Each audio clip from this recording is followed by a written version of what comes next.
세상에서 실패하지 않고 사는 사람은 없습니다. 누구나 다 실패를 경험하며 살아가죠. 그런데 만일 동일한 실패를 반복해서 계속하게 된다면 이것은 문제가 될 수가 있습니다. 실패 패턴을 벗어나지 못한 채 같은 잘못을 반복하기 때문입니다. 그럼에도 불구하고 우리는 같은 실패를 반복할 때가 많습니다. 한 번 했으면 다음에는 하지 않아야 되는데 똑같은 실패를 또 반복한다는 것입니다. 예를 들어서 다이어트 하는 것, 체중 조절하는 것 쉽게 잘 되던가요? 체육관 가서 열심히 운동하고 돌아오는 길에 체중 감량한 기념으로 삼겹살 한 판 먹고 오면 다시 도루묵되는 예 많지 않았습니까? 골프 치는 사람들이 몇 년을 쳐도 왜 드라이브만 잡으면 볼이 숲속으로 들어갑니까? 한 번, 두 번도 아니고 칠 때마다 실수를 하는 이유가 무엇일까요? 우리는 의식하지 못하지만 우리 마음이 어떤 고정된 패턴에 묶여있기 때문에 그런 것입니다. 이런 현상은 심지어 잘 갖춰진 조직체 내에서도 일어날 수 있다고 합니다. 1986년 1월 28일 발사된 챌린저라는 우주호가 있었죠. 발사한 지 73초 만에 공중에서 폭발하고 말았습니다. 직접적인 원인은 로켓 부스터 내에 누출을 막아주는 고무로 된 오링이 있는데 이것이 낡아서 추운 날씨에 갈라졌기 때문이라고 합니다. 근데 이와 유사한 실패가 2003년 2월 1일 지구로 귀환하던 콜럼버스호에서 다시 나타나고 말았습니다. 대기권으로 진입하던 콜럼버스호가 폭발하는 데 참사가 일어났죠.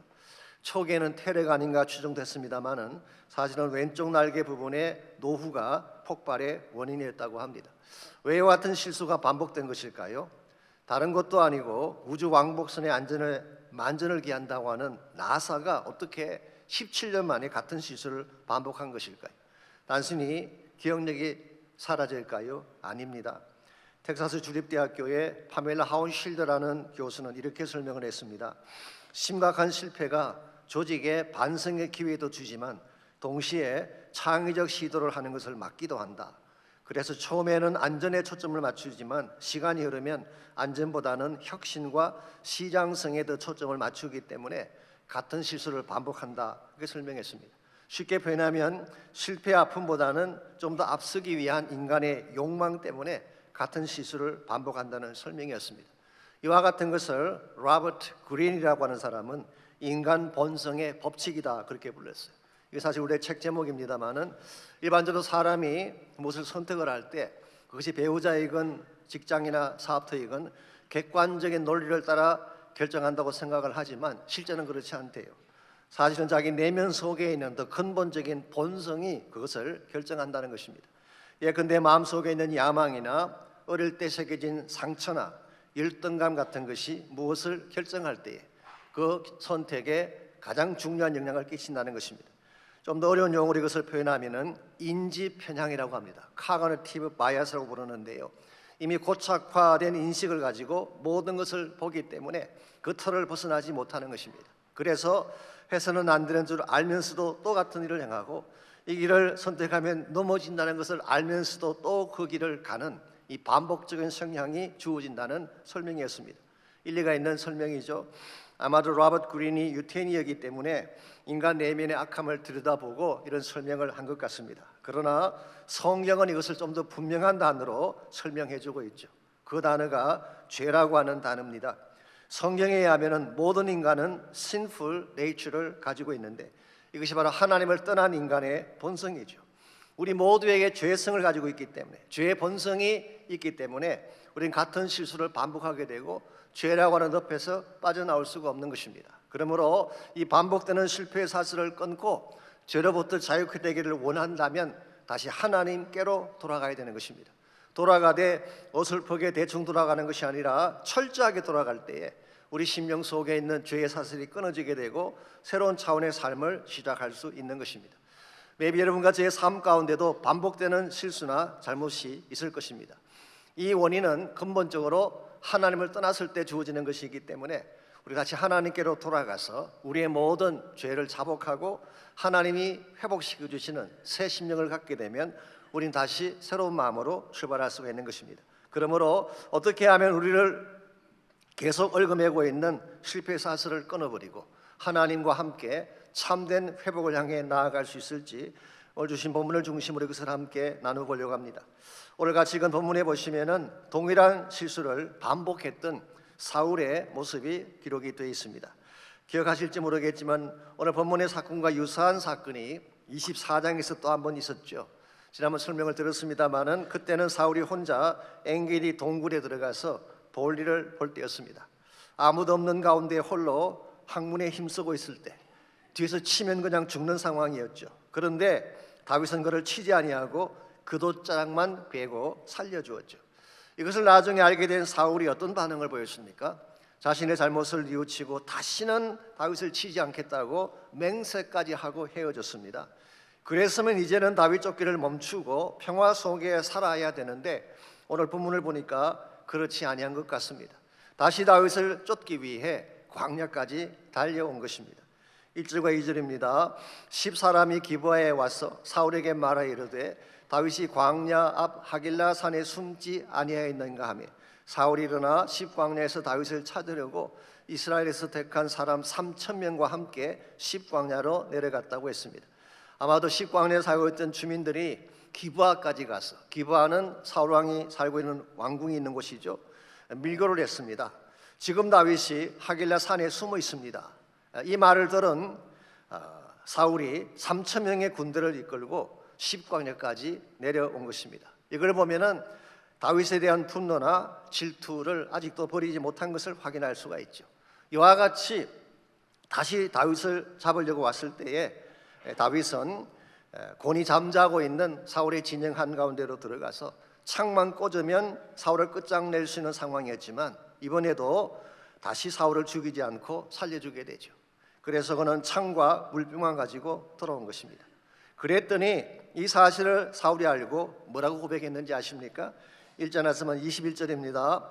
사울이 이르되 내가 범죄하였도다. 내 아들 다윗아 돌아오라. 내가 오늘 내 생명을 귀하게 여겼은즉 내가 다시는 너를 해하려 하지 아니하리라. 내가 어리석은 일을 하였으니 대단히 잘못되었도다 하는지라. 다시 한번 자기 잘못을 크게 뉘우치고 다시는 너를 해치지 않겠다 그렇게 약속을 했습니다. 자, 그러므로 이제부터는 사울이 다윗을 해치지 않고 평화 속에 살아갔을까요? 아닙니다. 아시는 대로 사울은 죽는 순간까지 이것을 버리지 못하고 끝까지 다윗을 추격하려고 했던 것을 성경에서 확인할 수가 있습니다. 왜 잘못된 것인 줄 알면서도 똑같은 실패를 반복하고 있는 것일까요? 근본 원인은 사울이 아직 하나님께로 돌아오지 않았기 때문에 그런 것입니다. 겉모양은 회개하는 척했지만 그의 본심은 그대로 있었기 때문에 같은 잘못을 반복하고 또 반복하는 것입니다. 이것은 마치 배의 방향키를 고정해 놓으면 아무리 배의 핸들을 돌려놓아도 다시 그쪽으로 가는 것과 똑같은 원리입니다. 아무리 북쪽으로 가려고 해도 다시 남쪽으로 가게 되는, 이게 바로 방향키를 고정해 놓으면 그렇게 되는 것입니다. 우리 인간의 삶도 마찬가지입니다. 내 안에 고정된 잘못된 관념이 꽉 차 있게 되면 아무리 외형을 바꾸고 삶의 패턴을 바꾸려고 해도 바꾸지지가 않는 것입니다. 그러므로 우리가 진정한 차원의 변화를 추구하려면은 본성이 바뀌어야 되는 것입니다. 우리의 sinful nature가 바뀌어져야지 우리가 하나님께로 나갈 수 있게 되고 하나님 안에서 진정한 회복을 경험할 수 있는 것입니다. 여러분과 제 마음속에는 죄와 욕망이라고 하는 본성이 있습니다. 이것을 처리하지 않으면은 우리는 절대로 새로운 삶, 실패를 이겨내고 승리하는 삶을 추구할 수가 없습니다. 그러므로 이 시간 물어야 질문은 이것입니다. 우리 모두 안에 내재하는 죄와 실패의 이 채널, 이 같은 체인을 어떻게 하면 끊어버리고 하나님과 함께 승리하는 삶을 살아갈 수 있을지, 오늘 본문에 소개된 다윗과 사울의 케이스를 통해서 실패의 사슬을 끊고 참된 승리로 나아가는 비결 3가지를 함께 정리하려고 합니다. 첫 번째로 실패의 사슬을 끊고 참된 승리를 이루려면 바른 전략이 필요합니다. 바른 전략. 여기서 전략이라고 하는 것은 영적인 전략이라는 것이 더 옳은 표현일 것입니다. 즉 하나님께로 나아갔을 때에 하나님께서 우리에게 주시는 승리의 비결을 말하는 것입니다. 하나님이 우리에게 주는 승리의 비결이 참 많은데 그중에 대표적인 것이 기도의 전략이죠. 다윗은 무슨 일을 하든지 항상 하나님께 먼저 여쭤보고 했습니다. 그때마다 하나님께서 지혜도 주시고 바른 길도 열어주셨죠. 그런데 사울에게는 이런 것이 없었습니다. 자신이 결정하면 그게 파이널이, 심지어는 하나님이 하지 말라고 하신 것도 자신이 원하면 자행했던 것이 사울이었습니다. 그러므로 지금 이 사울의 마음속에는 하나님이 주시는 지혜나 전략이 존재할 수가 없습니다. 그래서인지 모르지만 오늘 본문을 보시게 되면 이와 같은 사울의 성향을 잘 반영해주는 행동 하나가 오늘 본문에 기록이 되어 있습니다. 3절입니다. 사울이 광야 앞 하길라 산 길가에 진치니라. 다윗이 광야에 있더니 사울이 자기를 따라 광야로 들어옴을 보고 그랬어요. 이 말씀에 의하면 사울이 어디에 진을 쳤다고 했나요? 하길라 산 길가에 진을 쳤다. 이 길가라고 하는 것은 예루살렘에서 네게브 지역으로 내려가는 큰 길을 말하는 것입니다. 이건 오픈 스페이스예요. 누구나 다 액세스할 수 있는 오픈 스페이스에 그는 진을 친 것입니다. 왜 하고 많은 지형 중에 이와 같은 길가에 진을 쳤을까요? 여러 가지 많은 가능성이 있을 것입니다만은 제 개인적으로 한 두 가지를 생각해 봤어요. 첫째는 자기 과시욕 때문에 3천 명의 군대를 끌고 갔던 이 사울, 나 이런 사람이야 라고 하는 과시욕 때문에, 또 한 가지는 3천 명이 호위를 하고 있으니 누가 나를 건드릴 수 있겠냐라고 하는 self confidence, 지나친 자만감이 이와 같은 행동을 하게 한 것입니다. 일반적으로 과시욕과 자기중심적인 자만감이라고 하는 것은 하나님 없는 사람들이 택하는 전형적인 전략이라고 할 수가 있습니다. 자, 하나님이 없이 3천 명의 군대가 지키고 있으면 과연 사울의 모습이 안전할 수가 있을까요? 아닙니다. 3천 명이 지키고 있어도 얼마든지 뚫릴 수 있는 것이 인간의 진영이에요. 아니나 다를까 5절 말씀 계속 보겠습니다. 다윗이 일어나서 사울이 진친 곳에 이르러 사울과 내레 아들 군사령관 아브넬이 머무는 곳을 본적 사울이 진영 가운데 누웠고 백성은 그를 둘러 진을 쳤다고 했습니다. 이게 보았다는 표현이 나오는데 이것은 정확하게 말하면 위에서 내려다 보았다 그런 의미입니다. 지형상 지금 다윗은 하길라 산 위에 있죠. 그리고 사울의 진영은 산 밑 길가에 진을 치고 있습니다. 그러므로 산 위에서 내려다 보니까 그 진영 안이 다 보이는 것입니다. 사울은 다윗을 볼 수가 없지만 다윗은 산 위에서 사울의 일거수일투족을 다 관찰할 수가 있었어요. 보았더니 그가 누워 있고 주변에 군사들이 진을 치고 있는 사실이 보이게 된 것입니다. 이런 상황에서 전쟁을 하게 된다면 누가 이길까요? 당연히 적군의 동태를 훤히 보고 있는 다윗이 이길 수밖에 없는 것입니다. 그래서 우리가 이미 알고 있는 것처럼 사울은 자칫 자신의 목숨을 잃어버릴 수 있는 위기까지 가게 된 것입니다. 여러분, 자신이 가진 군사력이나 세상적 전략이 승리를 가져온다고 확신하지만 그렇지 않습니다. 하나님이 도와주지 않으면 누구도 승리를 장담할 수가 없는 거예요. 여러분이 잘 아시는 워털루 전투라는 것이 있지 않습니까? 1851년도에 나폴레옹의 군대와 웰링턴 장군의 군대가 붙었던 마지막 전투죠.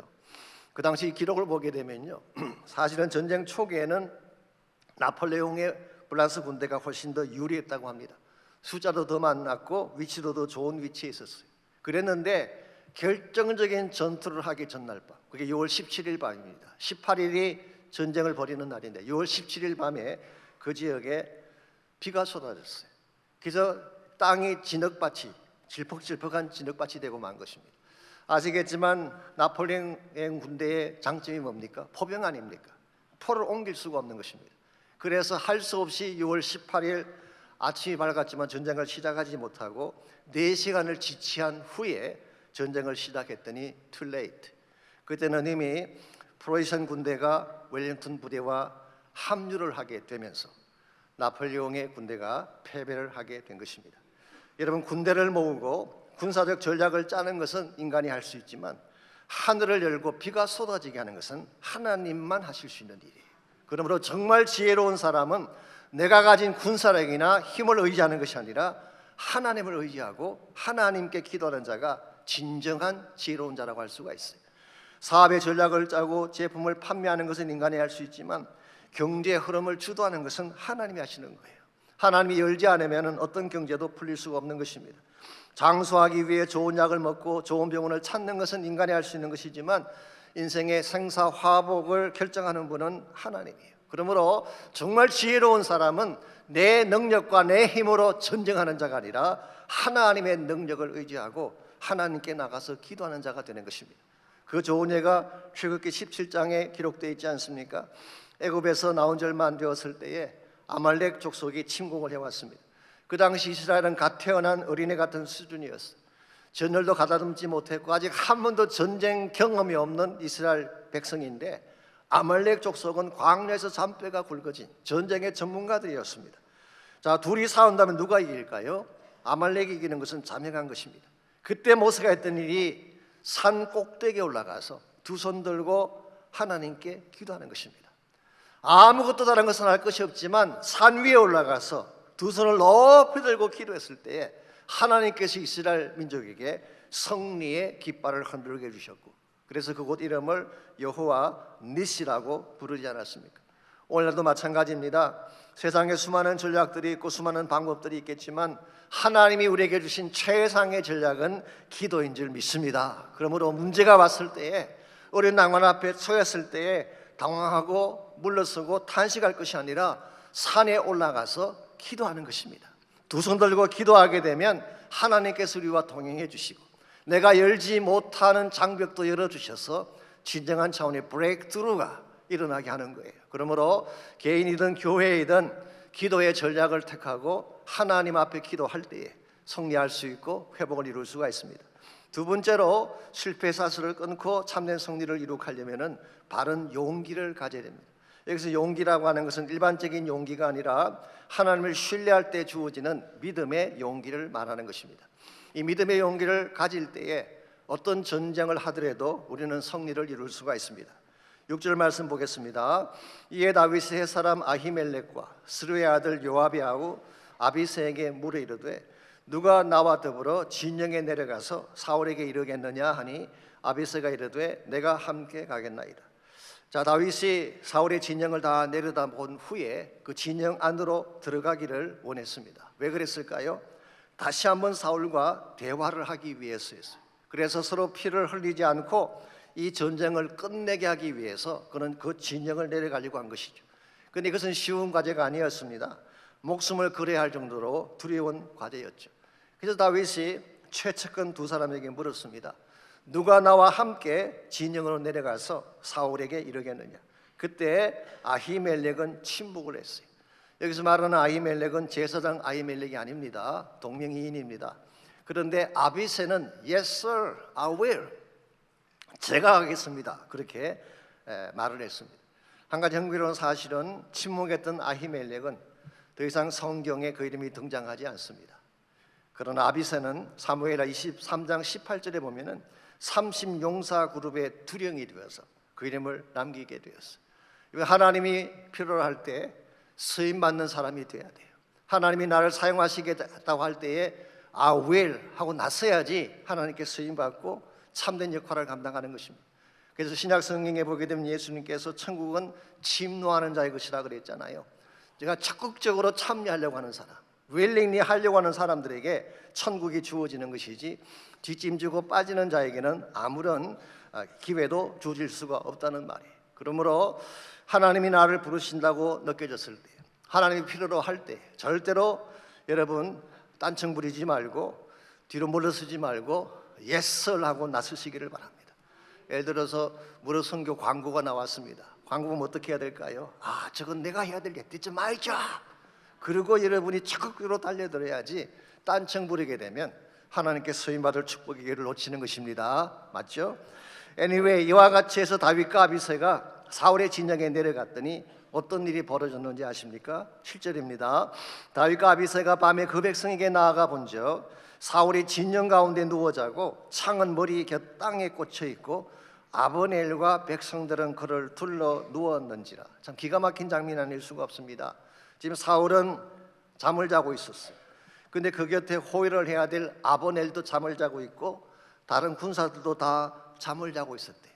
아니 3천 명이나 되는 군대가 사울을 애워싸고 바리케이트를 치고 있는데 다 잠에 골아 떨어지게 된 것입니다. 그래서 자기 왕 사울이 무방비 상태로 대적 앞에 설 수밖에 없는 상황이 왔어요. 어떻게 이런 일이 가능할까요? 막말로 해서 아무리 사울의 군대가 개판이라고 하더라도 이렇게까지 허술할 수가 있을까요? 납득할 수 없는 상황이 벌어진 것입니다. 그 연유가 어디 있는지 아십니까? 12절 말씀 보시게 되면 그 연유가 이렇게 소개가 되어 있습니다. 다윗이 사울의 머리 곁에서 창과 물병을 가지고 떠나가되 아무도 보거나 눈치채지 못하고 깨있는 사람도 없었으니 이는 여호와께서 그들을 깊이 잠들게 하셨으므로 그들이 다 잠들어 있었기 때문이었더라. 누가 한 것입니까? 하나님이 하신 거예요. 물론 다윗이 그것을 미리 보고 간 것은 아닙니다. 그 시각이 밤이었기 때문에 멀리서 군사들이 다 잠을 자는지 안 하는지는 확인할 수가 없습니다. 그럼에도 다윗이 가지고 있던 분명한 확신 하나는 이것입니다. 내가 하나님을 신뢰하고 달려가게 되면 하나님이 반드시 책임져 주신다는 믿음의 확신이 있었어요. 이게 바로 다윗으로 하여금 용기 있게 살게 하는 근본 원인이었어요. 여러분과 저에게도 믿음에 주는 용기가 있어야 돼요. 이 용기를 가졌을 때 다윗은 골리앗을 물리치는 것도 가능했고 오늘 본문에 나오는 것처럼 다윗의 진영에 뛰어들어가는 것도 가능했던 것입니다.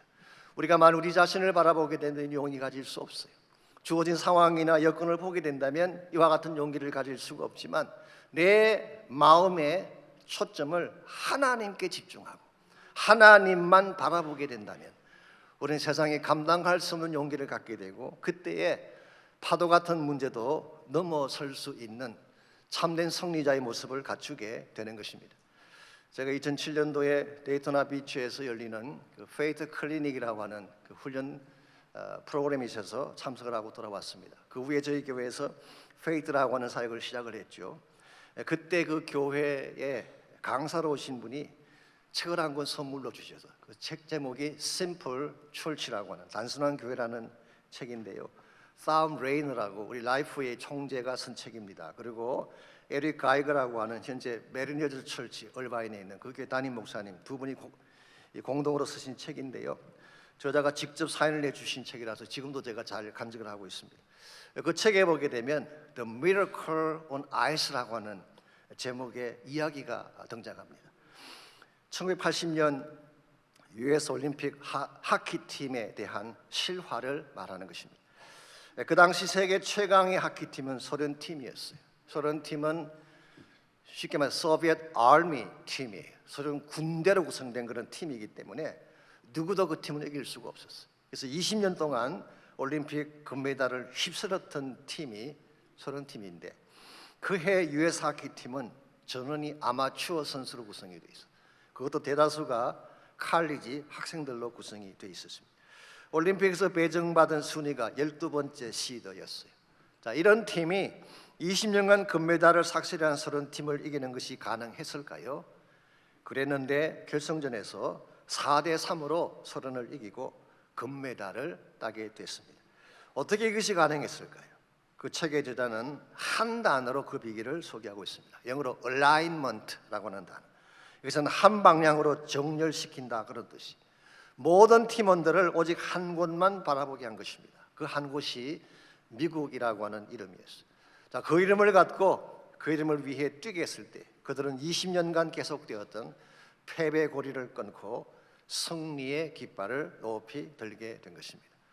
사랑하는 성도 여러분, 여러분과 저에게는 미국이라는 이름보다 훨씬 더 위대하고 훨씬 더 영광스러운 이름이 주어져 있습니다.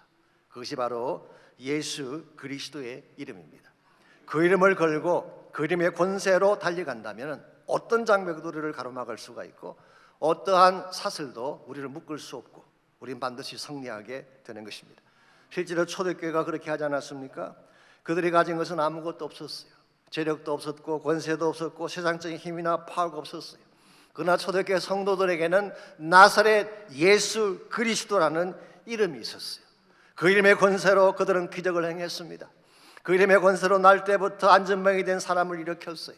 그 이름의 권세로 감옥의 사슬을 끊고 뛰어나왔어요. 그 이름의 권세로 세상 최강의 제국인 로마 제국을 뛰었고 하나님 나라를 선포했습니다. 오늘 이 시대에 여러분이나 현대교회가 정말 가져야 될 권세가 있다면 이 이름의 권세인 줄 믿습니다. 이 믿음을 가질 때에 용기가 생기는 것입니다. 코로나가 우리를 움츠리게 만들었지만 이름의 권세를 가진 자는 절대로 코로나에게 밀려나지 않습니다. 그 이름의 권세를 가지고 이겨내게 되는 것입니다. 우리가 언제까지 패배주의에 젖어서 난 안 돼, 난 할 수 없다 그렇게 낭망하며 살아가 되겠습니까? 이제는 예수님의 이름의 권세를 가지고 선포하며 달려나가시기를 바랍니다.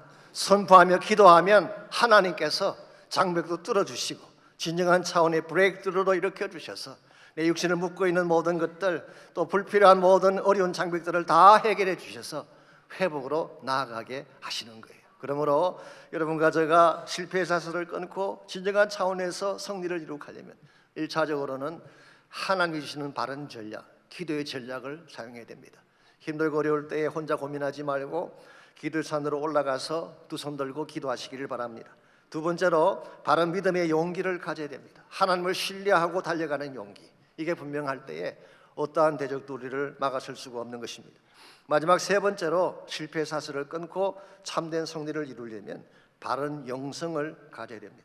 즉 하나님을 경외하고 그분께 나의 전심을 드릴 때에 하나님이 우리 삶을 새롭게 만드신다, 그런 뜻입니다. 오늘 본문에 나타난 다윗과 사울의 모습을 보게 되면요, 이 두 사람 사이의 가장 큰 차이점이 무엇일까요? 외모가 아닙니다. 객관적인 능력이 아니죠. 둘 다 유능한 장군이었고 외모도 잘생긴 사람들이었어요. 사울과 다윗을 갈라놓았던 가장 큰 차이점은 하나님을 경외하느냐 경외하지 않느냐, 그 차이점이었어요. 말씀드린 것처럼 다윗은 항상 하나님을 경외하며 살았어요. 무슨 일을 행하든지 자기 마음대로 하지 아니하고 하나님의 뜻을 따라 행하기를 원했던 것이 다윗이었어요. 오늘 본문의 경우도 마찬가지죠. 정말 그 다윗과 아비새가 사울의 진영에 들어갔을 때에 모든 자가 다 잠을 자고 있고 사울 본인도 쿨쿨 잠만 자고 있었어요. 무방비 상태입니다. 그때 창으로 찔려서 단번에 땅에 꽂기만 하면 사울의 생애는 끝나는 것입니다. 그러나 다윗은 아비새로 하여금 일을 하지 못하도록 만류했어요. 왜 그랬을까요? 하나님께서 기름 부은 자를 치는 것은 하나님이 금하시는 것이기 때문이라고 했어요. 다른 말로 표현하면 하나님을 경외했기 때문에 사울에게 손을 대지 않은 것입니다. 사실은 이것이 다윗이 가지고 있던 가장 큰 장점이었어요. 다윗은 어디에 있든지 하나님을 경외하며 살았어요. 광야에 있을 때도 그랬고 왕궁에 들어갔을 때도 그랬고 쫓겨다닐 때도 그랬고 모든 것이 잘 될 때도 그랬고 항상 하나님을 경외하고 그분에게 영광 돌리는 삶을 살았기 때문에 다윗은 갈수록 창대하게 되고 어디를 가든지 성공하게 된 것입니다. 잠언 19장 23절에 보게 되면 이런 말씀이 나옵니다. 여호와를 경외하는 것은 사람으로 생명에 이르게 하는 것이라. 경외하는 자는 족하게 지내고 재앙을 당하지 아니하느니라. The Living Bible을 이렇게 번역해 놓았어. Reverence for God. 하나님을 경외하는 것은 Reverence for God gives life, happiness, and protection from harm. 하나님을 경외하게 되면 생명을 얻게 되고 행복을 얻게 되고 모든 악한 것으로부터 보호를 받게 된다. 여러분과 저에게 중요한 것은 하나님을 경외하는 삶이에요. 정말 하나님을 경외하고 하나님의 뜻대로 순종하려고 하는 순전한 영성을 품게 되면 하나님이 우리 인생을 일으키시고 세워주시는 것입니다. 그런데 하나님을 무시하고 마음대로 살면 그의 인생은 회복될 가능성이 없습니다. 오늘 본문에 나타난 사울의 케이스가 바로 그런 케이스죠. 사울의 인생을 보게 되면요, 겉모양을 하나님을 따르는 것처럼 보였어요. 그러나 사울의 내면에는 하나님은 없었습니다. 그렇기 때문에 자신을 위해 갈멜산 위에 기념비를 세우기도 하고 진멸하라고 한 아말렉은 살려주고 진멸해서는 안 되는 제사장 85명과 어린아이들을 죽이는 사악한 일을 자행하지 않았습니까? 그래서 사울의 마음속에는 성령이 임하지 아니하고 악령이 다스리는 마음이 됐다고 성경은 기록하고 있습니다. 이와 같이 아무리 다른 것을 많이 해도 그 속 심령 자체가 악한 영으로 가득 차 있는 사울은 승리할래야 승리할 수가 없고 실패를 벗어날래야 벗어날 수 없었던 것입니다. 이와 같은 사울이 다윗을 통해 다윗이 용서하는 사건을 경험하게 되면서 회개를 했을까요? 안 했을까요? 우리가 성경을 보게 되면 얼핏 보게 되면 회개한 것처럼 느껴지는 대목이 없잖아 있습니다. 예를 들면 21절 다시 제가 읽어드립니다. 21절 사울이 이르되 내가 범죄하였다. I've sinned. 자신의 죄 지은 것을 인정했어요. 내 아들 다윗아 돌아오라. 내가 오늘 내 생명을 귀하게 여겼은즉 내가 다시는 너를 해하지 아니하리라. I will never do it again. 다시는 너를 해하지 아니하리니 내가 어리석은 일을 하였으니 대단히 잘못되었더라. I'm very wrong. 내가 정말 잘못했다라고 고백을 하고 있습니다. 여러분께서 이 말을 읽게 되면 마치 사울이 회개를 한 것처럼 느껴지지만 아닙니다. 심지어 24장 16절을 보게 되면요, 엔게디 동굴에서 건진받았을 때 사울은 이렇게 고백했어요. 다윗을 부르며 내 아들 다윗아, 내 아들 다윗아, 다윗을 부르며 사울이 소리 높여 울었다고 성경은 기록하고 있습니다. 엉엉 운 것입니다. 이와 같은 모습이 회개일까요? 물론 회개를 하게 되면 감정적으로 울 수 있습니다. 회개를 하게 되면 나의 잘못을 인정하는 것, 인정할 수가 있죠. 그러나 그것만으로 회개했다고 말할 수가 없습니다. 진정한 회개는 운다고 되는 것만은 아니에요. 사실을 인정하는 것만으로 충분하지 않습니다. 내 마음의 방향을 턴해야 되는 것입니다. 나 중심적으로 살아왔던 내 자아를 돌이키고 죄 가운데 빠져있던 나를 돌이켜서 make U-turn해서 하나님께로, 그리스도에게로 돌아가야지 회개가 이루어지는 것입니다. 오늘 본문에 기록된 사울은 겉으로는 우는 척했지만 maybe 자기 심령 한가운데 후회하는 마음은 가졌는지 모르지만 그러나 그의 본심을 하나님께로 돌이키지 않았기 때문에 그는 동일한 실패를 반복할 수밖에 없었고 결국은 패망의 길을 걸어가게 된 것입니다. 그러므로 우리가 참된 차원에서 실패의 사슬을 끊고 회복되려면 내 마음의 본심이 하나님께로 돌아와야 되는 것입니다. 오래전에 척 스웨인들 목사님이 이런 재미있는 이야기를 하신 적이 있습니다. 어떤 농부가 돼지 한 마리를 변화시켜 보겠다고 자신의 안방에 돼지를 들여다 놓았습니다. 그 돼지를 깨끗하게 목욕을 시키고 발굽을 닦아주었어요. 그리고 돼지에게 향수를 뿌려주고 샤넬 넘버 5라고 말린 몬로가 밤마다 바르고 잤다는 향수를 뿌려주고 목에 리본을 달아주었어요. 그랬더니 제법 돼지 모양이 멋있게 보였습니다. 자, 이렇게 한다고 해서 돼지가 애완동물이 됐을까요? 아닙니다. 안방문을 열어주는 순간 돼지는 방을 뛰쳐나가고 앞들에 있는 진흙 웅덩이 속에 뛰어들어가서 뒹굴기 시작을 하는 것입니다. 왜 그랬을까요? 아무리 깨끗하게 씻겨주고 샤넬 넘버 5를 뿌리고 목에 리본을 달아주어도 돼지의 본성이 변하지 않았기 때문에 그런 것입니다. 우리 인간도 마찬가지입니다. 우리가 아무리 겉모양을 잘 꾸미고 좋은 옷을 갈아입는다고 하더라도 아무리 향기 나는 향수를 뿌린다고 하더라도 내 마음의 근본이 하나님께로 돌아오지 아니하면 우리 본성이 변하지 아니하면 똑같은 죄를 반복하게 되고 죄의 웅덩이를 벗어날 수 없게 되는 것입니다. 그러므로 우리가 진정한 차원에서의 정말 회복을 원한다면 나의 죄의 사슬을 끊어야 되는데 이 죄의 사슬을 끊을 힘은 우리 자신에게 없습니다. 오직 예수 그리스도에게 있는 것입니다. 예수님만이 나의 심령 속에는 죄의 근본을 잘라낼 수 있는 분이고 나의 모든 죄를 깨끗하게 씻어낼 수 있는 유일한 분이기 때문에 우리 모두가 예수님께로 돌아가서 십자가 은혜를 붙잡고 그분의 보혈의 피부름을 받고 내 마음을 정결케 할 때 우리 심령이 변화되어지고 우리 삶의 디렉션이 바뀌어지게 되는 것입니다. 그때 우리 삶의 모든 것들이 회복되기 시작하고 풀려지기 시작하고 반복되던 죄의 사슬을 끊고 참된 승리를 향해 나갈 수 있게 되는 것입니다. 사랑하는 성도 여러분, 인생의 키는 결국 하나님이에요. 이 God factor, 이것이 우리의 모든 성공과 실패를 결정하는 키 팩터가 되는 것입니다. 아무리 많은 것을 가지고 있어도 하나님 떠나가면 아름다운 인생 살 수 없습니다. 그러나 가진 것이 없고 부족해도 주께로 나가게 되면 하나님 우리 앞길을 열어주시고 우리 앞길에 새로운 생명과 축복의 열매를 맺도록 도와주시는 것입니다. 그러므로 우리에게 정녕 필요한 것은 나를 구원하시고 나를 새롭게 하셔서 하나님 사람답게 만드실 예수 그리스도가 필요합니다. 오늘 이 아침 여러분 가져가 기도하는 가운데에 이 주님께로 나오는 시간이 있기를 바랍니다. 솔직히 사울만 죄인인가요? 아닙니다. 다윗도 죄인이었어요. 여러분 같이도 동일한 죄인이었어요. 우리 모두는 다 죄인이고 죄 가운데 살아왔던 더럽고 누추한 존재들이었습니다. 우리 힘만으로 우리는 절대로 우리를 회복시킬 능력이 없어요. 그러므로 이 시간 우리 모두가 예수님께 나아가서 주님의 십자가를 붙잡고 예수의 보혈로 나를 정결해달라고 기도하는 시간이 있기를 바랍니다.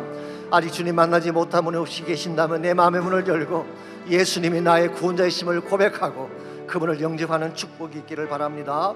그리고 이제부터는 내 마음대로 살지 아니하고 주의 영광 위에 살겠다고 선포하시기 바랍니다.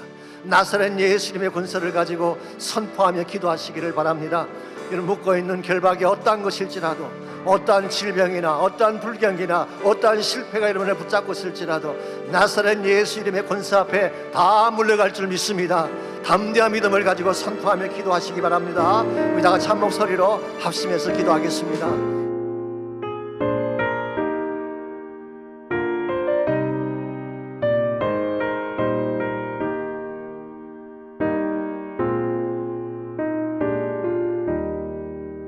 내 주의 보혈은 정하고 정하다 내 죄를 정죄하신 주 나로라 하신다. 내가 주께로 지금 가오니 십자가의 보혈로 날 씻어주